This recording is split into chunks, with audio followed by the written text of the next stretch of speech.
새소리 울리는 지하실에서 검은 잉크로 빚어낸 빛. Stephen A. Peck. 1900년대 초 한양정동의 어느 낡은 붉은 벽돌집 지하실입니다. 매캐한 납가루와 지독한 기름 냄새가 섞인 탁한 공기가 코끝을 무겁게 찌릅니다. 희미하게 흔들리는 가스등 불빛 아래 거대한 무쇠 인쇄기가 거친 쇠소리를 내며 육중하게 돌아가고 있습니다.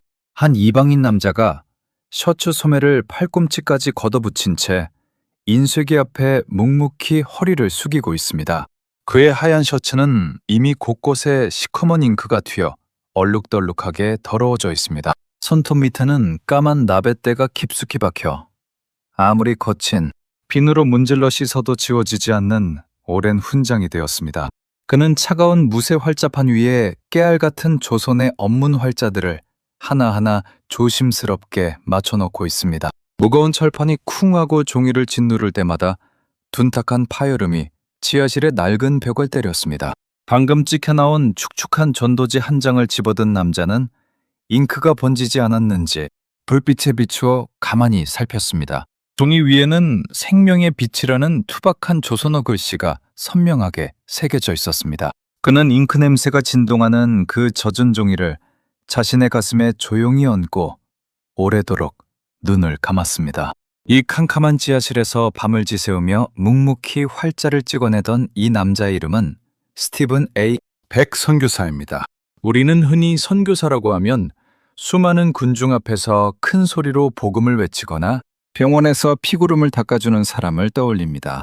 하지만 백선교사의 자리는 사람들의 환호가 쏟아지는 화려한 강당이나 밝은 병실이 아니었습니다.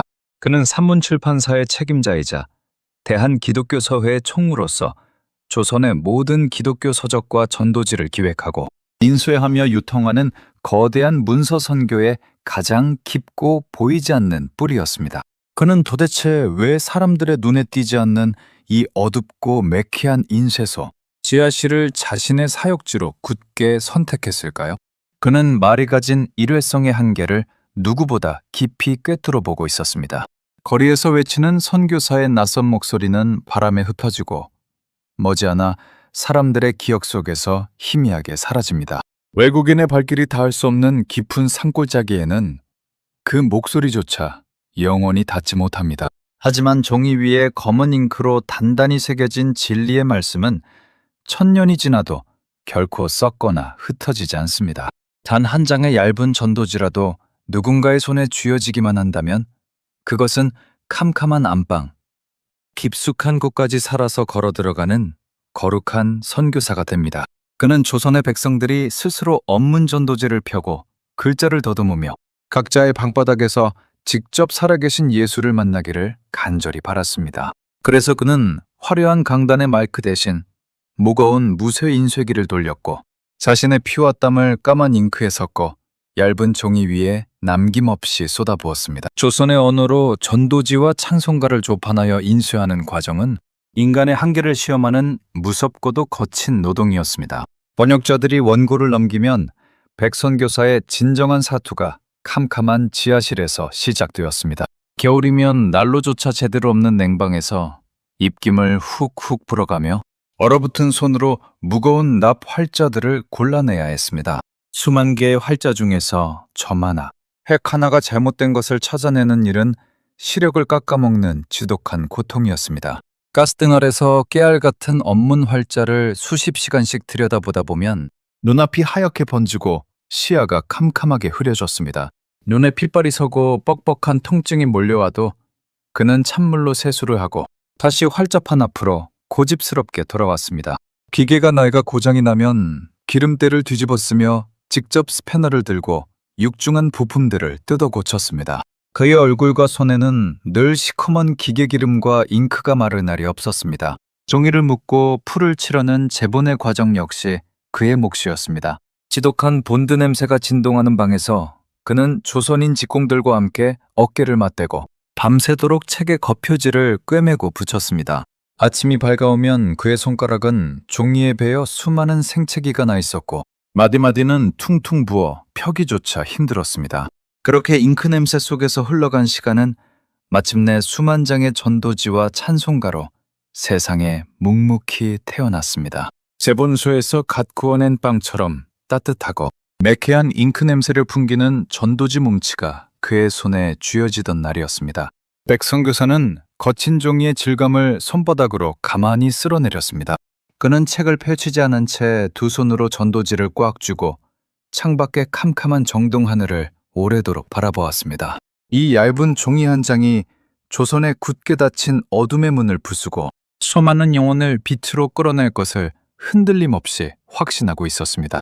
하지만 인쇄소에서 책을 만들어내는 것은 그의 거대한 임무 중 절반에 불과했습니다. 출판사의 재정을 관리하고 종이를 구할 돈을 마련하기 위해 그는 매일같이 장부와 씨름해야 했습니다.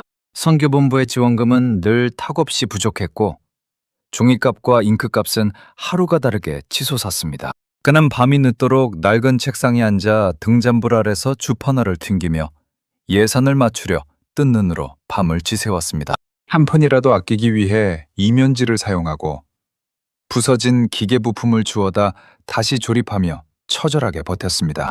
그리고 이 무거운 책들을 짊어지고 전국 방방곡곡에 가장 캄캄한 오지까지 배달하는 목숨 건 유통의 길이 남아 있었습니다. 이 거룩한 배달을 위해 그의 지휘 아래 움직였던 사람들이 바로 성서공회와 기독교 서회의 짐꾼, 즉 매서인들이었습니다. 어느 차가운 초겨울 새벽, 정동 기독교 서회 앞마당의 풍경을 가만히 들여다보십시오. 아직 동이 트지 않아 사위가 캄캄한 가운데 수십 명의 매서인들이 두꺼운 소모못을 껴입고 마당에 서 있습니다. 백은 그들 앞에서 무거운 나무 괴짝들에 전도지와 찬송가를 빈틈없이 꽉 채워넣고 있었습니다. 책이 눈비에 젖지 않도록 두꺼운 기름 종이로 수백 권의 책을 단단히 감싸고 거친 새끼줄로 괴짝을 꽁꽁 묶었습니다. 전도지가 가득 담긴 나무 괴짝의 무게는 장정 한 사람이 지게에 짊어지기에도 벅찰 만큼 끔찍하게 무거웠습니다. 그는 매서인들의 어깨에 그 무거운 지게를 직접 얹어주며 그들의 굳은 손을 하나하나 꽉 잡았습니다. 차를. A는 겨울 산바람을 뚫고 호랑이가 출몰하는 깊은 산골을 돌아다녀야 하는 험난한 사투의 길이었습니다. 마을의 양반들에게 붙잡혀 서양 귀신책을 판다며 무자비한 몰매를 맞고 피투성이가 되는 일은 너무나 흔했습니다. 백은 눈길을 걸어나가는 매서인들의 굽은 뒷모습이 짙은 안개 속으로 완전히 사라질 때까지 마당에 우두커니 서 있었습니다. 그는 뼈저리게 알고 있었습니다. 저 문을 나선 짐꾼들 중 누군가는 낯선 산길에서 쓰러져 이 마당으로 영영 살아서 돌아오지 못할 것이라는 사실을 말입니다. 그가 찍어낸 전도지들은 놀라운 기적을 묵묵히 만들어내고 있었습니다. 어느 늦은 봄날, 함경도의 깊은 산골을 돌고 온 한 매서인이 낡은 보찜을 풀었습니다. 그 보찜 안에는 주인을 잃은 찢어진 전도지 몇 장과 누렇게 바랜 종이 쪼가리들이 들어있었습니다. 매서인은 더듬거리는 목소리로 한 산골 마을의 이야기를 전해주었습니다. 그를 모르는 어느 가난한 농부가 길에서 우연히 주운 전도지 한 장을 집으로 가져갔습니다. 그는 밤마다 그 얇은 종이를 벽에 붙여놓고 동네에서 글을 아는 유생을 찾아가 글자를 하나씩 물어보며 외웠습니다. 수고하고 무거운 짐진 자들아, 다 내게로 오라. 그 한 줄의 문장이 농부의 심장을 찢었고 그는 평생을 짓눌렀던 캄캄한 절망에서 벗어나 바닥에 엎드려 통곡했습니다. 농부의 거친 손때가 까맣게 묻어닳고 다른 그 전도지를 백선교사는 덜덜 떨리는 두 손으로 조용히 받아들었습니다. 종이의 모서리는 다 해져 있었고 곳곳에 흙물과 땀방울이 깊게 스며들어 있었습니다. 그는 그 더럽고 낡은 전도지를 자신의 가슴에 꽉 품고 잉크 냄새나는 지하실 바닥에 무릎을 꿇었습니다. 자신이 캄캄한 밤을 새워가며 활자를 맞추고 잉크를 칠했던 그 작은 수고가 한 영혼의 영원한 생명을 살려낸 것입니다. 그는 짐승처럼 어깨를 들썩이며 소리 없이 오열했습니다. 그날 이후 그는 폐에 납가루가 쌓이고 기침을 토해내면서도 결코 인쇄계기의 손잡이를 놓지 않았습니다. 시간이 흘러 1910년대 일제가 조선의 숨통을 무자비하게 끊어버리던 캄캄한 한 억압의 시대가 찾아왔습니다. 일본 제국주의는 조선의 정신을 말살하기 위해 조선어로 된 모든 출판과 인쇄를 강력하게 통제하고 무섭게 짓밟기 시작했습니다. 그 중에서도 일제가 가장 두려워하고 혐오했던 책은 바로 자유와 평등을 가르치는 기독교의 전도지와 찬송가였습니다. 일본 순사들은 툭하면 총칼을 차고 정동의 기독교소의 창고로 거칠게 들이닥쳤습니다. 그들은 이제 막 인쇄되어 나온 빳빳한 종이 무더기들을 불온 서적이라 매도하며 마당으로 무자비하게 끌어내었습니다. 어느 늦은 가을 일본 경찰들이 수만 장의 전도지를 앞마당에 산더미처럼 쌓아 올리고 시뻘건 횃불을 던졌습니다. 매캐한 종이 타는 냄새와 검은 연기가 한양의 하늘을 시커멓게 뒤덮으며 타올랐습니다. 백선교사는 낡은 나무 문 앞을 가로막고 서서 그 끔찍한 불길을 묵묵히 바라보았습니다. 수년간 핏발 선 눈으로 교정을 보고 땀 흘려 찍어냈던 그 귀한 생명의 말씀들이 한순간에 허무한 잿더미로 변하고 있었습니다. 그의 주먹 쥔 손등 위로 굵은 힘줄이 터질 듯이 솟아올랐고 턱관절은 분노와 슬픔으로 단단히 굳어 있었습니다. 일본 순사가 긴 장작개비로 타오르는 종이를 뒤적이며 그를 향해 조롱 섞인 비웃음을 던졌습니다. 하지만 그는 결코 짐승처럼 울부짖거나 그들을 향해 욕설을 퍼붓지 않았습니다. 그는 불길이 모두 사그라지고 순사들이 떠난 뒤 캄캄한 밤이 될 때까지 그 마당을 고요히 떠나지 않았습니다. 바스라진 검은 재를 두 손으로 가만히 쓸어 담으며 하늘을 향해 아주 조용하지만 바위처럼 단단한 목소리로 기도했습니다.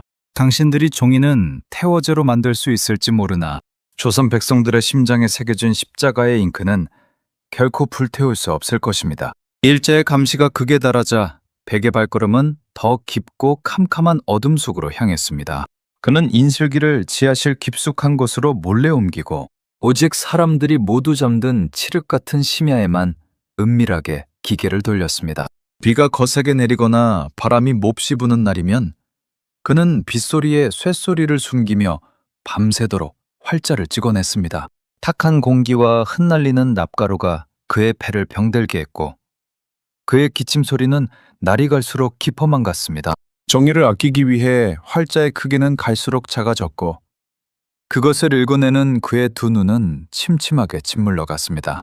돋보기를 끼고도 글자가 흐릿하게 보일 때면 그는 눈을 비비며 가스등 불빛 아래로 고개를 바싹 들이밀었습니다. 뜨거운 열기에 머리카락이 그을리고 땀방울이 활자 위로 뚝뚝 떨어졌지만 그의 거친 손놀림은 조금도 멈추지 않았습니다. 이렇게 지하에서 몰래 찍어낸 전도지들은 사과 괴짝이나 쌀가마니의 맨 밑바닥에 교묘하게 숨겨져 전국으로 스며들었습니다.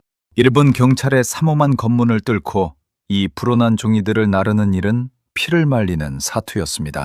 그가 찍어낸 전도지와 찬송가는 캄캄한 식민지의 땅에서 조선인들이 절망을 견뎌내는 가장 강력한 무기가 되었습니다. 조선의 글은 일제에 의해 학교에서 완전히 금지되었지만 백선교사가 까만 잉크로 찍어낸 종이들을 통해 조선의 얼은 결코 죽지 않고 살아남았습니다. 수십 년의 무겁고 지난한 세월이 인쇄기의 톱니바퀴와 함께 조용히 흘러갔습니다. 그의 흑발은 어느새 흰눈처럼 하얗게 새었고 거구였던 체격은 오랜 과로와 폐병으로 앙상하게 말라 있었습니다. 수십 년간 잉크와 납가루를 마시며 살아온 그의 몸은 이미 속부터 철저하게 망가져 있었습니다. 마침내 고국으로 돌아가야 할 즈음 그는 텅 빈 인쇄소 지하실을 더듬더듬 다시 내려갔습니다. 수백만 장의 전도지를 찍어내느라 칠이 다 벗겨지고 낡아버린 무거운 무쇠 인쇄기 앞에 가만히 섰습니다. 그는 주름진 두 손으로 인쇄기의 차가운 철판을 마치 사랑하는 자식의 뺨을 어루만지듯 오래도록 쓰다듬었습니다. 그의 손끝에는 여전히 아무리 씻어도 지워지지 않는 검은 잉크 자국이 깊게 스며들어 있었습니다. 그는 화려한 송결에도 사람들의 박수갈채도 없이 낡은 가방 하나만을 든 채 조용히 조선을 떠나는 배에 올랐습니다. 평생을 바쳐 캄캄한 지하실에서 잉크를 묻히며 조선 백성들에게 생명의 빛을 찍어준 위대한 문서 선교사의 고독하고 쓸쓸한 뒷모습이었습니다. 이제 모든 핑계를 멈추고 화려한 조명 아래 앉아있는 우리의 책장과 얄팍한 일상을 아주 뼈저리게 돌아보아야 합니다. 지금 우리의 방한 책꽂이를 가만히 쳐다보십시오. 고급스러운 가죽으로 덮이고 금박이 입혀진 화려한 신안. 서적들과 성경책들이 수십 권씩 빼곡하게 꽂혀 있을 것입니다. 언제 어디서든 스마트폰 앱만 켜면 전 세계의 수많은 설교와 기독교 영상을 단 1초 만에 볼 수 있습니다. 우리는 역사상 그 어느 시대보다 하나님의 말씀을 가장 쉽고 흔하게 그리고 풍요롭게 소비하는 시대를 살아가고 있습니다. 하지만 우리의 굳어버린 심장 속에 과연 그 진리의 말씀이 피 흘리며 살아 숨쉬고 있습니까? 수많은 책들 위에는 뽀얗게 먼지가 쌓여가고 주일 예배 시간에만 잠시 화면을 넘기며 글자를 눈으로 훑고 지나갈 뿐입니다. 간 한 장의 전도지를 벽에 붙여놓고 가슴을 찢으며 통해하던 그 처절한 눈물은 우리에게서 사라진 지 이미 오래되었습니다. 그저 나의 성공을 돕고 내 마음에 얄팍한 위로를 주는 달콤한 구절들만 교묘하게 골라내어 액세서리처럼 소비하고 있습니다. 십자가의 무거운 고난을 내 삶으로 묵묵히 살아내는 일은 철저하게 도망치며 세상의 축복만을 탐욕스럽게 구하고 있습니다. 스티븐 백의 까맣게 잉크가 밴 거친 손가락과 가루로 헐어버린 그의 패가 오늘 병든 우리의 거짓된 신앙을 무섭고 날카롭게 찌릅니다. 그는 이 얇은 종이 한 장을 조선의 캄캄한 골방에 밀어넣기 위해 자신의 시력을 잃고 지하실의 어둠 속에서 청춘을 불태웠습니다. 우리가 오늘 너무나 가볍게 휙휙 넘기고 쉽게 쓰레기통에 버리는 이 복음의 글자들은 결코 공짜로 우리 손에 들려진 것이 아닙니다. 누군가 시퍼런 칼날 앞에서도 타오르는 잿더미 앞에서도 자신의 목숨을 걸고 끝까지 지켜냈던 피 묻은 생명의 기록입니다. 우리는 언제까지 십자가의 진리를 머리로만 가볍게 주워 담고 정작 손과 발은 세상의 돈과 권력을 향해 구걸하며 살아갈 것입니까? 복음을 안다는 것은 단순히 지식을 소유한 것이 아니라 그 말씀이 요구하는 십자가의 무거운 짐을 내 어깨에 기꺼이 짊어지겠다는 무서운 결단입니다. 당신에게 단 한 번 허락된 이 불확실하고 짧은 남은 인생을 이제 썩어질 세상의 허무한 화면이 아니라 영원히 썩지 않을 진리의 말씀에 과감히 던지십시오. 부흥과 은혜를 원한다면 입술의 가벼운 찬양을 당장 멈추고 당신의 손에 거룩한 십자가의 잉크를 깊게 묻히십시오. 당신의 알량한 교만과 이기적인 욕망을 말씀의 예리한 검 앞에 산산조각 내어 찢어버리고 십자가의 피 묻은 좁은 길로 묵묵히 걸어 들어가십시오. 바람만 무심하게 스치는 정동의 옛 붉은 벽돌집 터에 육중한 무쇠, 인쇄기가 쿵쾅거리며 돌아가던 그 무거운 쇳소리가 환청처럼 깊게 울려 퍼집니다. 그리고 눈이 멀어가는 어둠 속에서도 잉크를 묻히던 한 이방인 선교사의 거친 숨소리가 오늘 얕게 잠든 당신의 영혼을 향해 가장 서늘하고 묵직한 질문을 조용히 던지고 있습니다. 마지막 날 십자가 앞에 섰을 때 당신의 손끝에는 과연 어떤 거룩한 삶의 잉크가 묻어 있을 것입니까? 구독과 좋아요로 함께 해주시면 감사하겠습니다.